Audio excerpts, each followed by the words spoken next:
Yeah, I mean, I came back well, had a great practice today. It's physical.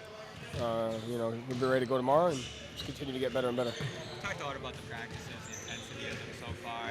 How do you go about designing the structure of them this year? How much did that compare to recent years? Again, there's no comparison. Everything is dependent upon what type of team you have, what personality you're looking to develop, and what the structure you need to be able to create an identity on both ends of the floor. So it's going to change every year.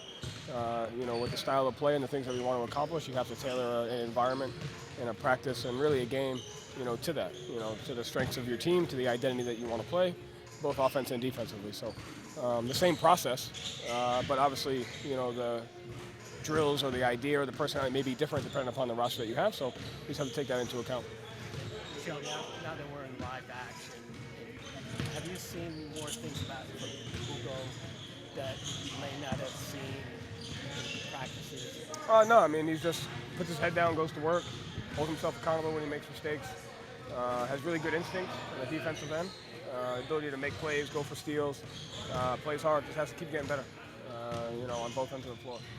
Joe, Luka talked about how you want the bigs are going to be very active this year on both ends of the court. How have you seen them start to develop the chemistry with, whether it be screening off the ball or the passing?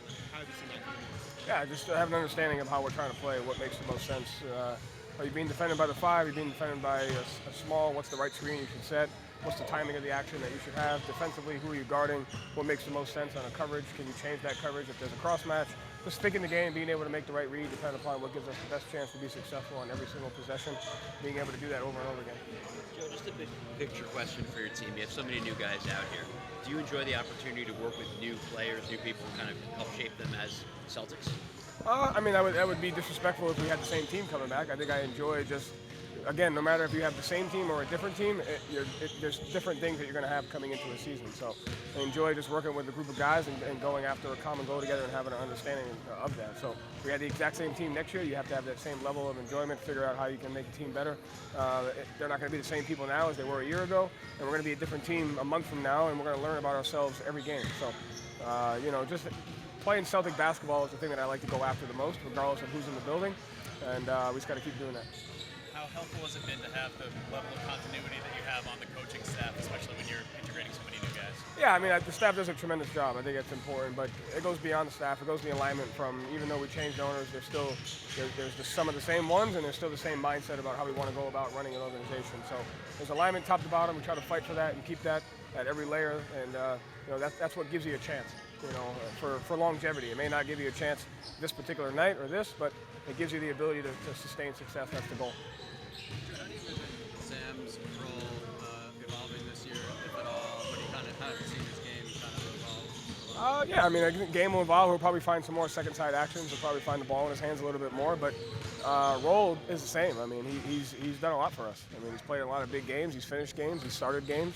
So the role doesn't necessarily change. I think it's more the ownership and their accountability and the responsibility to now not only getting yourself ready, but making sure you get your teammates ready. So he takes pride in being a great teammate. That's one of the ways he leads, and he just has to continue to do that. Peter Tillman said you bring up fighting almost every day in some context. Why do you think it's relevant to everyday life, everyday practice? When did that become an informative part of how you play? Everybody's fighting something, whether they're willing to admit it or not. You could be fighting a cold, you could be fighting your allergies, you could be fighting with your wife or your husband, you could be fighting with somebody. Everybody's in a fight for something. You can fight for a parking spot, fight for armchairs, you can be more comfortable. You fight for there's a fight everywhere. And so you have to be able to have an understanding about how you're willing to do that. You have to have, I think in fighting, you have to have self-awareness, you have to have humility, you have to know who you are, you have to know what you're good at, what you suck at. You have to know what the opponent's good at, what they suck at. And you have to have a level of humility to know I can't be great, we can't be great if we don't do this together. And so I think it immediately tests your self-awareness and your humility and your ability to go after something. So it's a great presentation of what life's about, and you have to be able to go through it. We obviously don't get to see practice, but this time of year, what do you get out of that compared to a preseason game? How would you compare and contrast? I'd rather have no preseason games and practice every day. Yeah, I hate preseason games. We should should just have practice for a month straight. Why is that?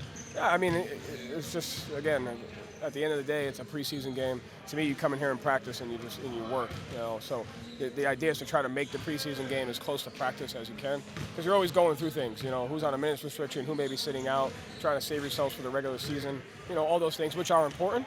But yeah, we just have like 30 practices before the game.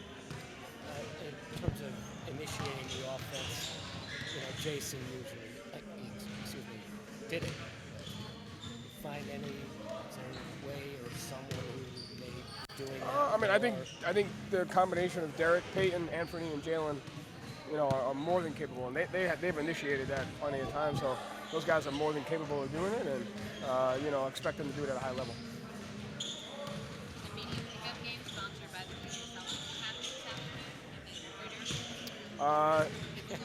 No, but don't want to break it to you, but you're not playing against each other. You're playing against the coaches.